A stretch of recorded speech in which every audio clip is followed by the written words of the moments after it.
Total nationwide encounters during the Biden administration, just shy of 6 million. Is that about right? My understanding of apprehensions is that is almost 6 million. Yes. So again, you're calling them encounters now, which I think is a strange turn of a phrase. Well, the reason total expulsions on, well, I know, because you're not apprehending them, you're just encountering and then you're dispersing and processing and dispersing them. Total expulsions under Title 42, about 2.4 million. So that means 6 million minus 2.4, about 3.6 million people have been encountered, very efficiently processed and dispersed, correct? About 3.6 million? So there are other ways that individuals are addressed, Senator Johnson. For example, they can be removed under Title 8 of the United States Code. So how many have been removed under that title then? In fiscal year 2022, I record just over 360,000 individuals have been removed under Title 8. There are also, Senator, there's also the ability to have individuals voluntarily return to their country of origin. Yeah, so how many is that number? How many voluntarily returned? My understanding of the data in fiscal year 2022, it was approximately 260,000 individuals. So I'll take 500,000 off of that, okay? So 3.6 down, take 500,000 away from that, it's about 3.1. According to Border Patrol Chief Ortiz, about 1.4 million known gotaways. I mean, is that a correct number, 1.4? Last year, Senator, and by the way, if I may, you combined multi-year figures with the data that I provided, which was for 1 year. That's because you don't publish this stuff in a very understandable way. So a large number of people are getting away that we know about. We don't know who these people are, but they're just gotaways. They're never encountered. They get away into the interior. Then we've got one estimate's about 0.3 million unknown gotaways. Okay, that's the estimate. So somewhere north of 4 million people. I had a number down here, 5.3, but we're adjusting that down based on Title II expulsions and I guess people voluntarily going home. Somewhere between 4 and 5 million people during this administration have been coming to this country. Probably don't qualify for asylum, but that's a pretty accurate number, right? 4 to 5 million.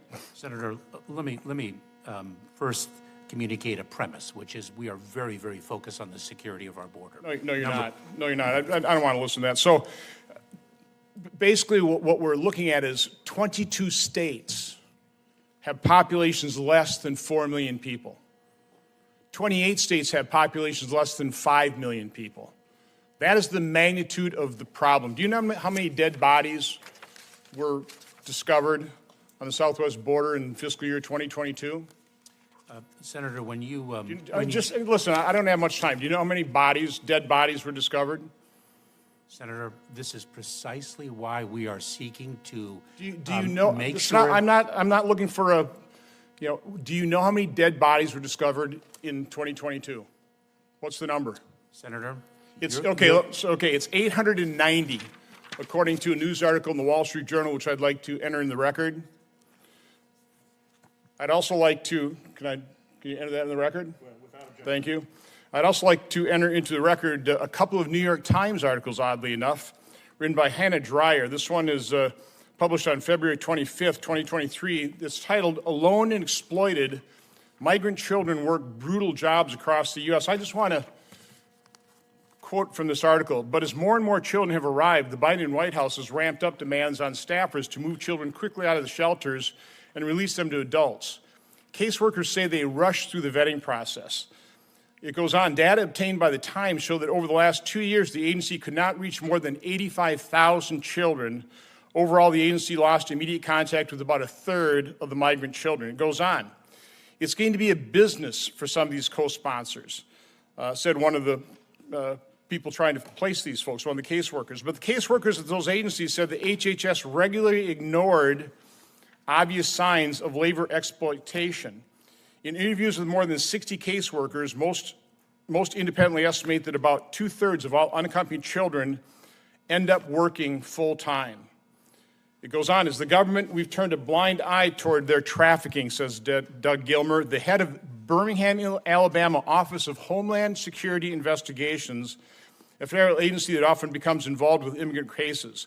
Mr. Gilmore teared up as he recalled finding 13-year-olds working in meat plants, 12-year-olds working at suppliers for Hyundai and Kia, and children who should have been in middle school working at commercial bakeries.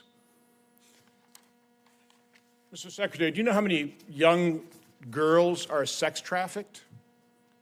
Are you following any of those cases? Do you have HSI investigating that form of involuntary servitude because of your open border policies?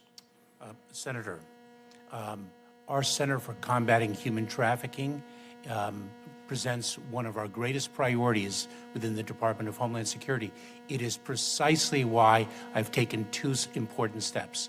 Number one, identify for the first time human trafficking and child exploitation as a priority for the Department of Homeland Security. Number two, but you are failing miserably. 4 to 5 million people, 1.4 million unknown gotaways. We have no idea who those people are, what kind of security they risk. You're not giving me any stats whatsoever in terms of the number of people that are human trafficked, how many young girls are sex trafficked. You don't have a clue. You wouldn't even answer how many dead bodies, which is very well documented, at the border. Do you not care? Do you not have just an ounce of human compassion for what your open border policy, the type of human depredations it is causing? You just sit there looking with a blank look on your face. And you're saying it's a priority.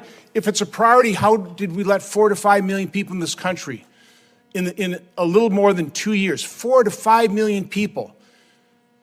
The population of 20 to almost 30 states.